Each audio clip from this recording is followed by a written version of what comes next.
I'm Molly Chapman, business journalist for Slotbeats and Casino Beats, and today I'm joined by Anika Howard, CEO and President of Wondr Nation. How are you doing today? I'm doing wonderful. Could you tell us a little bit about this digital gaming venture and also how it might affect the company's foothold? Wondr Nation is the tribe's newest venture, and the goal of Wondr Nation is to really expand the tribe's footprint into the digital space. And so when I mean that, Wondr Nation is the license holder for the online gaming and sports betting license in the state of Connecticut, but we have designs well beyond Connecticut. The goal is to really look at this as an opportunity to do three things. One, build expertise within the tribe. So a lot of the work that we're doing is really focused around creating training programs so that tribal members and other Native Americans can be part of this industry, and we're very proud of that. The other part is to really introduce young people to the industry. So we have several partnerships that we're working on with local universities in the state of Connecticut to one, educate, but also create opportunities and to explain, like, here are all the things that this industry has to offer. In many cases, people, kind of find this industry, but aren't even aware that now there's this new burgeoning opportunity to come. So we're really excited about really tapping into to new talent and bringing new ideas to the organization and to the industry. And then finally, it's really about we have the tagline reimagining gaming entertainment, but that's really what it is. Like, what are some of the things that we can have lessons learned from the past 4 years?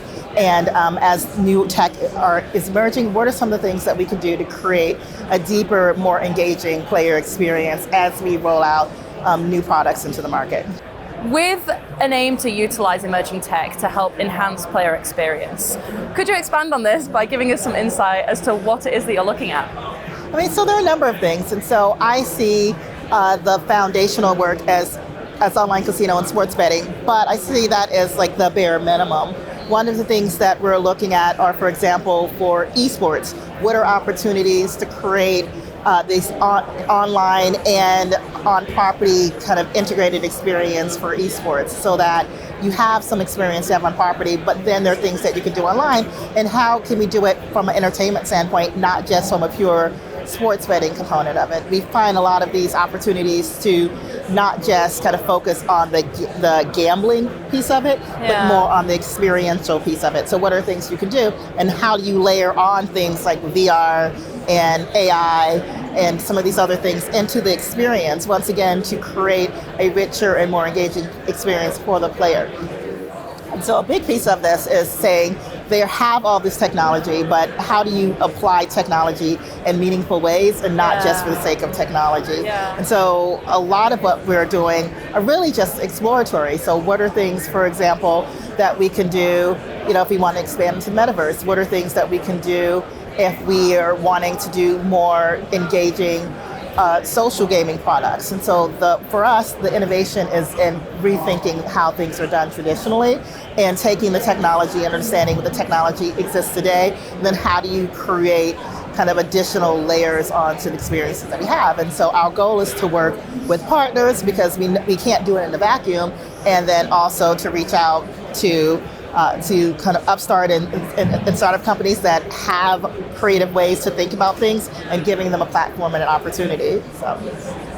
So you mentioned the metaverse. Could you tell us a little bit more about this and why you think it might be a fit for the iGaming audience? When we're looking at metaverse, we're not looking exclusively at the iGaming audience.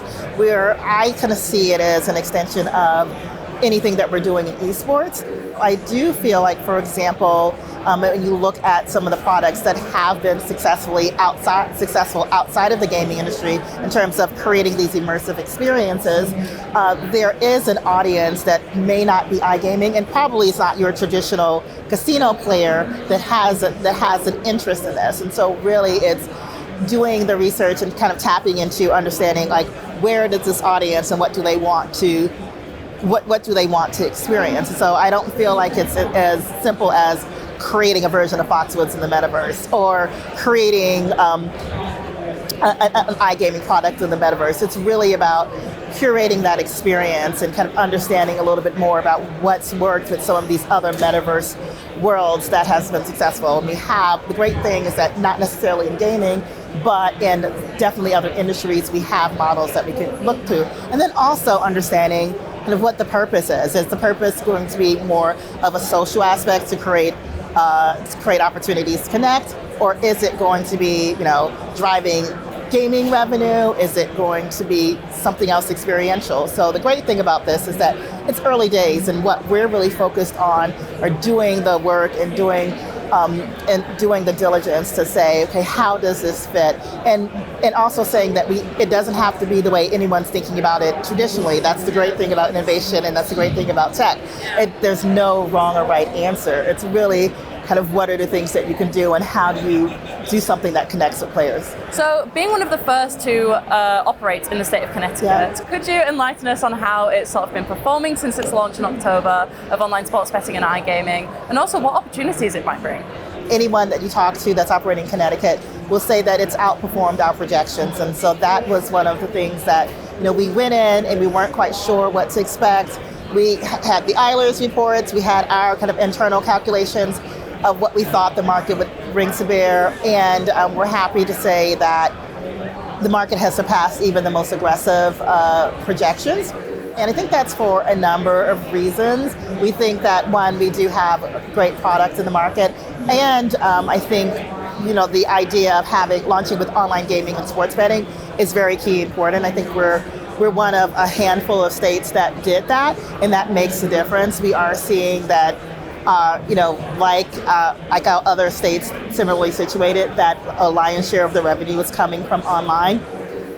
And within online, that larger share is coming from online casino or iGaming. And that's what we expected, kind of that split. But what we're seeing is just people are very, very engaged in the platform and the solutions. And we're now kind of quickly approaching 1 year in a couple of months. And so we're excited to be able to see what that's going to happen now that we're going, quickly into our second NFL season, which is where the key volumes, especially from sports betting, happens. So with Wondr Nation looking to expand its reach beyond Connecticut, I was wondering, were there any lessons sort of learned from entering that market that might help the company's growth strategy moving forward? No, absolutely. I mean, I think it's very important, and we're kind of going back now and having a very streamlined process to enter the market, and along with that, a really solid communication plan. I think you always think you have more time than you do, and so I think about, as we look into other markets, starting sooner on some of the communications, both internally and externally, in terms of like what to expect, educating players, really focusing on responsible gaming, and doing some of that pre-work. We did a lot of that, and we did all of that in Connecticut. I just kind of feel like there's an opportunity for us to even get further ahead of the curve when we do that next time. So I think that's a big piece of it. I think never underestimating the integration that needs to happen in between your retail physical sportsbook and your online experience and players, because you are going to have, if you're lucky, and we've been lucky, have players that are playing online that will come into the casino and go to the sportsbook and vice versa, and just making sure that that's a seamless experience for them, and that making sure that you're, when you're having that communication, that you're really, really talking about the product and platform holistically, of all the ways you can play and all the things that you can do. And those are things that we're doing now, but I think especially lessons learned, those things are, very, very important, and wanting to make sure that you do all those things out the gate, because education, especially when sports betting and iGaming are still relatively new to the U.S. market and new to consumers, that it's not just talking to consumers about the product. In many cases, it's introducing them to the product for the first time. So, being a co-founder of African Americans in Gaming, I was wondering, what was the idea behind, starting that up, and what has been the outcome from it? African Americans Gaming, I think, was crucial to Alex Dixon and I, my co-founder, for a number of reasons. In many cases, and gaming industry. And I can say definitely for me, coming up through the industry, you're either kind of first, only different within the organization. And many cases you just want to have, like, who else can I reach out to for guidance, for assistance, for mentorship, for opportunities. And so we wanted to, as we're getting more and more African Americans in leadership positions, wanting to create an organization that helps connect people, whether you're a regulator, whether you're on the operations side or the supplier side, but it's a common place for networking and mentorship and just connection. So we thought that was very, very important to do, and I'm excited that we had our event here because this is the first time that we kind of introduced it here at SBC. Usually we have a networking event at G2E, and one of the things that we're hoping to do are to expand it to just say that, as you're going to conferences, as you're coming together, it's really just good to be able to connect with different people and realize that you're whether you're alone in the organization or even if you just have questions on how to navigate certain things, you can connect with people at all levels within the industry, kind of through our LinkedIn group, through a lot of the things that we're starting to do from a membership perspective, and then also just as we start having more of these networking events. I think it's a good way to connect, and I think that's important. It's really an opportunity to provide support and resources. And my last question for you is, what can we expect to see from Wondr Nation in the year ahead? So, there are lots of things that we're hoping to move forward. A lot of what you'll see are kind of announcing of exciting partnerships. One of the things that we're really, really focusing on are building the ecosystem of here are the partners that we plan to work with, from everything from responsible gaming to social gaming and casual gaming, all the way through esports, in addition to what we've talked about for most of the session, which is iGaming and sports betting. And so that's a big piece of it. We're very excited, and we know that a lot of this can't be done in a vacuum. So what you'll hope to see there are some of those partnerships, and then some of the initial pilots that are going to come out of that. Well, thank you so much for your time today. Thank you. And it was lovely meeting you. Thank you, you too.